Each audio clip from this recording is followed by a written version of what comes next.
radical economic transformation, a topic that all of you are so familiar with. So I'm not really going to bore you a lot about radical economic transformation, save just to make a few remarks. In, I think, exactly a week's time, our country will be celebrating for the 62nd time the adoption of the Freedom Charter. As you know, this is the iconic document that in many ways defined the future trajectory of our country. Our forebears drafted this document in 1955. And what were they concerned about? They were concerned about where the country was going to, and they all gathered together in Kliptown and felt that they needed to articulate their aspirations, their wishes for their country. And that is a good starting point for a discussion on radical economic transformation, because in many ways it perfectly captures, to some extent, not only the current debate about this very important topic, but also clearly sets out what our forebears had in mind, because as they met then, they asked themselves a number of questions. What type of a country do they want to live in? And the aspirations of the drafters of the Charter essentially focused and really revolved on, in my view, two critical issues: how to bring about democracy in South Africa, and how to ensure that everyone has rights, human rights, and also how, having installed democracy, to ensure that people do share in the wealth of the country. And they, in looking at this, had a deep-seated problem, which they articulated and said, our people were robbed of their birthright to land, to liberty, to peace, by a form of government, they said, that was founded on injustice and inequality. And they also stated that our country will never be prosperous or free until all our people live in brotherhood, enjoying equal rights, and underlying as well as opportunities. That is what they said as early as 1955.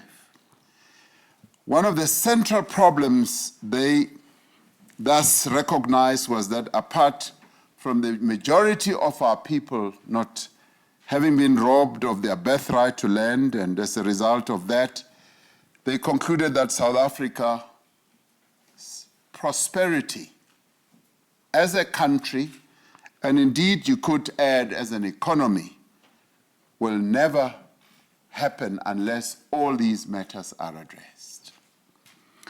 They then went ahead and expressed a very deep wish, and their deep wish was saying the national wealth of our country, which they described as the heritage of South Africans, must be restored to the people.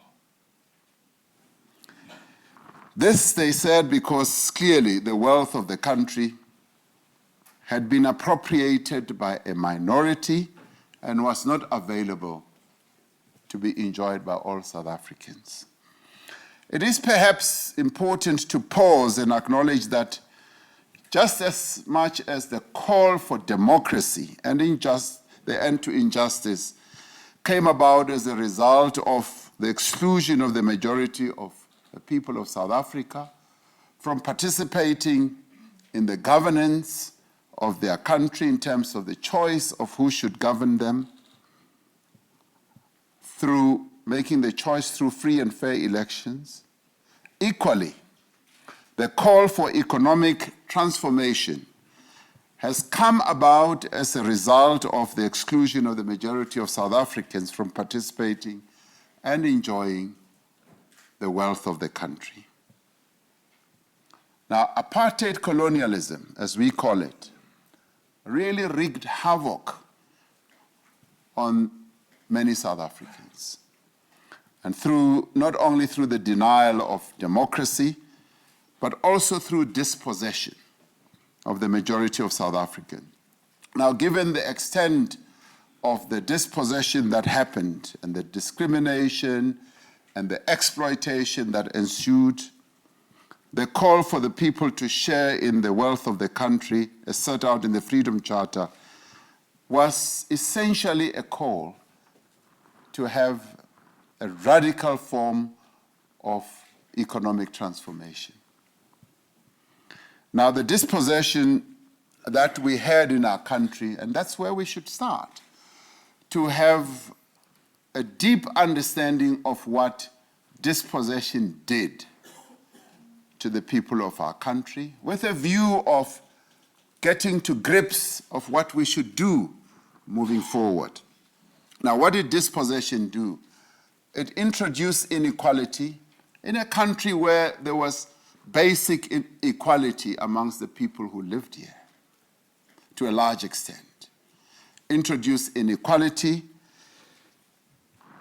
but it also brought about grinding poverty.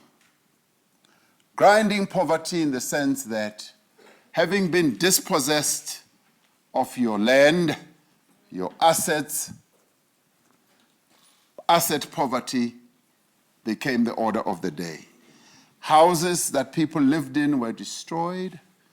Livestock was killed or taken away. And what was also destroyed was what many of us never really get to think about. It was the generational asset transmission that takes place in every household. Every family has a generational asset transmission. When your father or mother or parents pass on a generational basis, they pass on some assets that people use to eke a livelihood and to get on economically. Now, that was destroyed because there was dispossession. Skills transfer was curtailed. The people who used to work the land, having been removed from their land, suddenly found themselves in a diaspora, and they therefore lost the capability and the knowledge to work the land. And one of the results of that today is, as much as people are given land that had been taken away from them over many years, when they return to the land, they don't have the skills. Because those skills were destroyed, they no longer have them. And government, therefore, has to do some extra work to make sure that they can work the land. Unemployment also set in. Migratory labor system set in because as people were dispossessed, they then had to find ways of eking out a living. So they then had to move to the urban areas, as we all know. Cultural practices were destroyed, and a racial spatial development of our country then set in. Now, these are all the things that then happened, and that gave rise to the call that was made in 1955 about economic transformation. Now, over the intervening 6 decades, the principles of redress, of redistribution, social justice, and equality have been at the center, at the real core of ANC economic policy.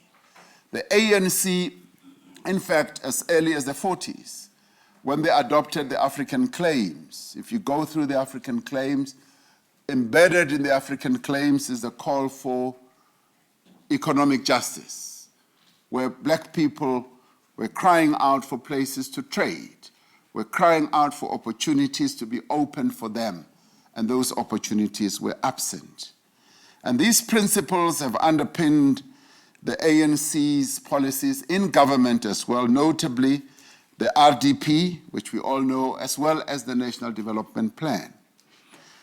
Now, at the ANC's Mangaung conference, where I was elected as deputy president in 2012, the organization embraced and adopted the National Development Plan as the overarching framework for the second phase of the democratic transition, and the pursuit thereof had to be socio-economic transformation. The first phase having been installing democracy and justice in our country, the second phase, therefore, had to face up to the economic deprivation of the majority of South Africans. And people often criticize the drafters of the Constitution, and they say, you should have focused more on the economy and less maybe on democracy. Well, it may well be so. But the balance of forces was such that the real focus was focusing on democracy. I recall, and I digress for a minute, when we were negotiating the Constitution. That was the time when Minister Welgemoed, who was the Minister of Telecommunications, was seeking to introduce mobile telephony in our country. And all of a sudden, you had all these major telephone companies in the world, SBC in the United States, Cable and Wireless from the UK, hobnobbing with a number of people in our country to try and introduce mobile telephony.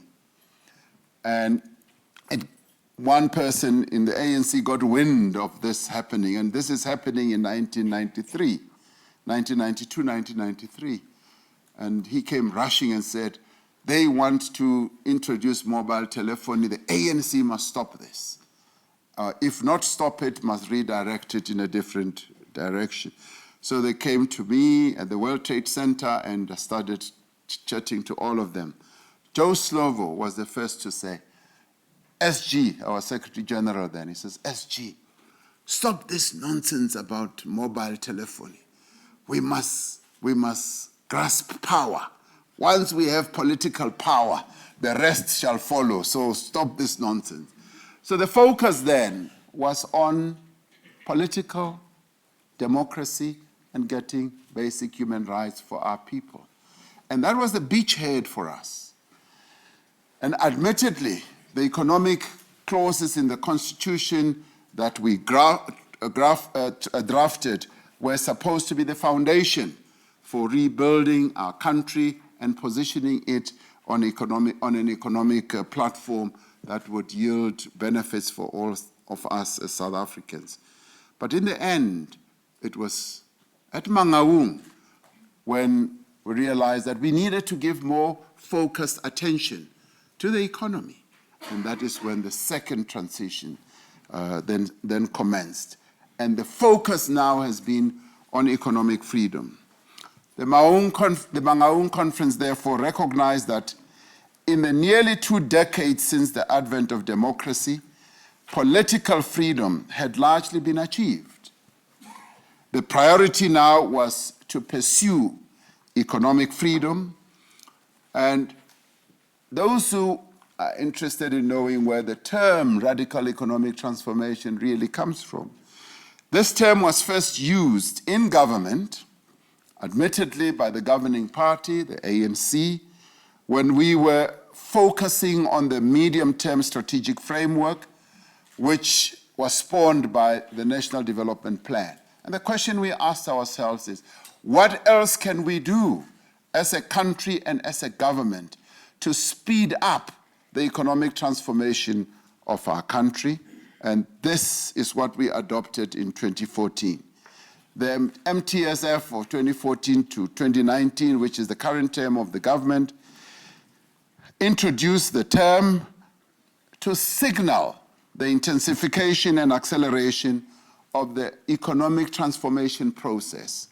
What we were seeking to do is to say, we now need to up the pace of economic transformation in our country.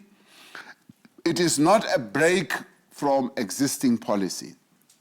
It is the intensification of current policy, but with a clear focus focusing on certain things and areas that we need to do, and it does not represent a new and, more importantly, uncertain path. Radical economic transformation, therefore, indicates a new phase of accelerated implementation of the long-standing economic policies of the ANC, obviously focusing on what is doable, on areas that we can focus more attention on.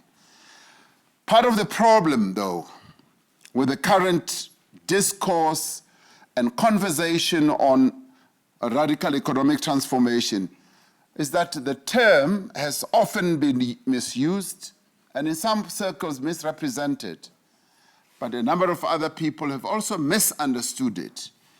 We now know that some highly paid PR specialists contrived a plan to use terms such as radical economic transformation and white monopoly capital, essentially to launch a publicity offensive in defense of their clients. And we know who those clients are. And it was part of defining a new narrative where those who stood in the way of their clients' interests were presented as being opposed to radical economic transformation and representing the interests of what one would call white monopoly capital. It has therefore become accepted in many quarters that the term radical economic transformation is often deployed to either mask or justify activities that would be best described as state capture.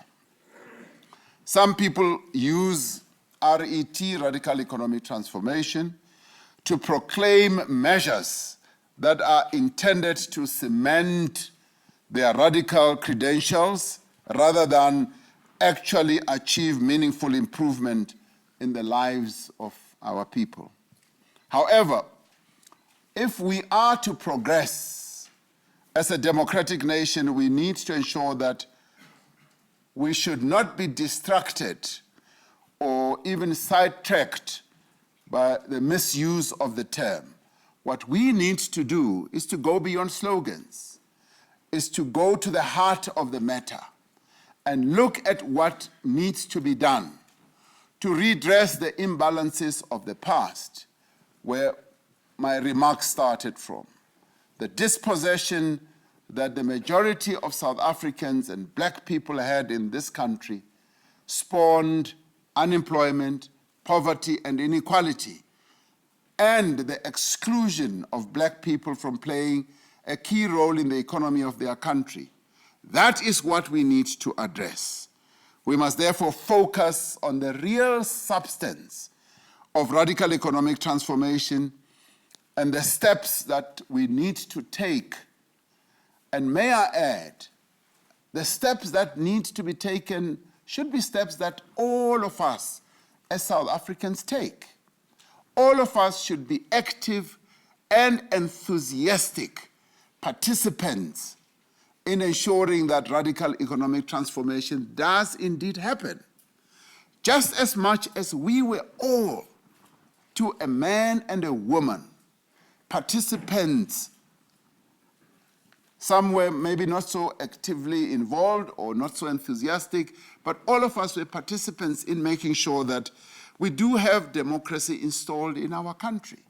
So this challenge that faces us now is a challenge that requires all of us to participate.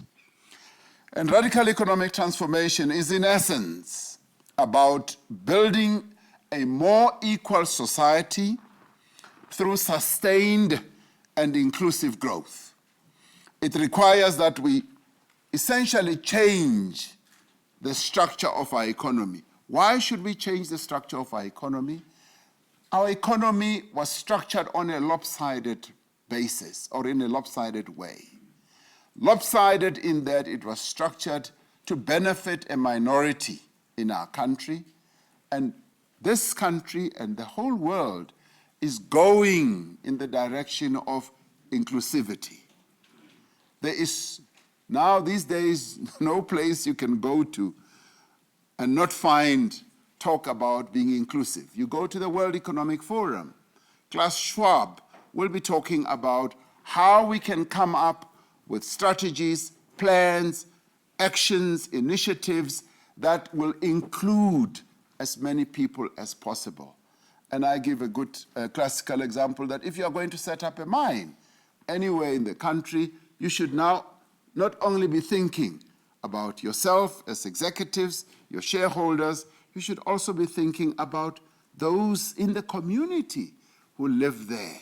So that if you are going to install infrastructure, bring a pipe of water, it should not just bypass the community that lives nearby.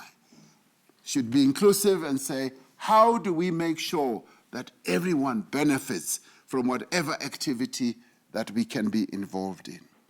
So we need to fundamentally alter the racial and, importantly, also the gender composition of the ownership, the control and management of our economy.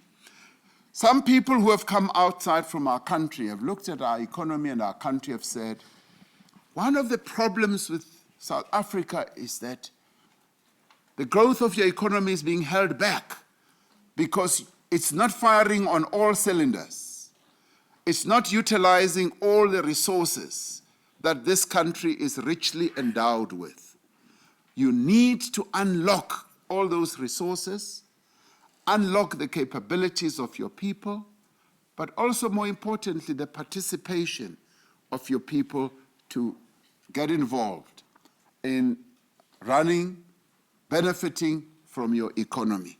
And if we do that, then you find that you unlock the full engines of your country. I was looking at the rugby match just over the weekend, and I see some progress happening. In the past, we used to see the rugby team representing South Africa as an all-white team. These days, we're beginning to see, and this has happened because of the calls that have been made over and over that transform. Rugby South Africa transform. Transform so that you include as many of your own citizens as possible. And there I was, looking at all these young men scoring tries, black, white, colored, all of them involved in this endeavor of making our country great. And I said, this is the South Africa I want to be part of and I want to live in. Because what are we doing? Just using rugby as a good example. We're utilizing all the manpower. Rugby has to be manpower because that's what it is. We're using all the people that we've got in our country. And similarly, when it comes to transforming our economy, we should do precisely that. We cannot have an economy that continues to be dominated just by white people. Similarly, we cannot have an economy that continues to be dominated and benefits just men. This necessarily requires that we address things such as the concentration of ownership in our economy, concentration of management control in our economy. What this calls for is that we must come up with strategies, initiatives, and ideas, put them to the fore, put them on the table, and say this is how we would like to do it. Many significant economic sectors are still dominated also by a few companies in our country. Unlocking that, and this is what someone from the IMF said, concentration in your economy in terms of ownership and companies that exist means that you are too concentrated, the talent pool, the innovation that should be there is too little. Unlock it, and by unlocking it, you are then able to gain much more benefit. Not only does this concentration make transformation more difficult, it also prevents entrants from coming in, and therefore we need to look at all those measures. Now here, one is throwing around some of the things that we can do. We should also look at what other measures can we use? What other measures can we use the procurement system that is in government is something that can be used without wasting resources, without the overpricing that often takes place, and without having certain sections of government captured where influence is just revolves around certain individuals, certain families, and certain companies. We need to broaden. And our people out there are crying out for a broadened type of involvement and engagement in the economy. We also, as we diversify our economy, to diversify it in a number of areas on the productive level. And the government is looking at how do you then find a way of cranking up the industrialization of our country. And as we do that, we also want to speed ahead with a program that we've now started of developing black industrialists. We focus on developing 100. A number of people also in the ANC have said, but why just 100? Why not more? And that is what we're focusing on. And through this, we're finding really good partners. The private sector is coming forward through funding and skills provision. We're finding that more and more of the private sector are responding to the initiative that government has come up with of focusing on industrialists. Now, we've got a number of sectors where we need to speed up this type of activity. It could be in agriculture, it could be mining. In reality, we need to do a whole number of things. Sometimes we will make mistakes, and sometimes we will really have great success. We also need to speed up the skills acquisition process. The young people of our country are crying out for skilling, and we need to provide skills.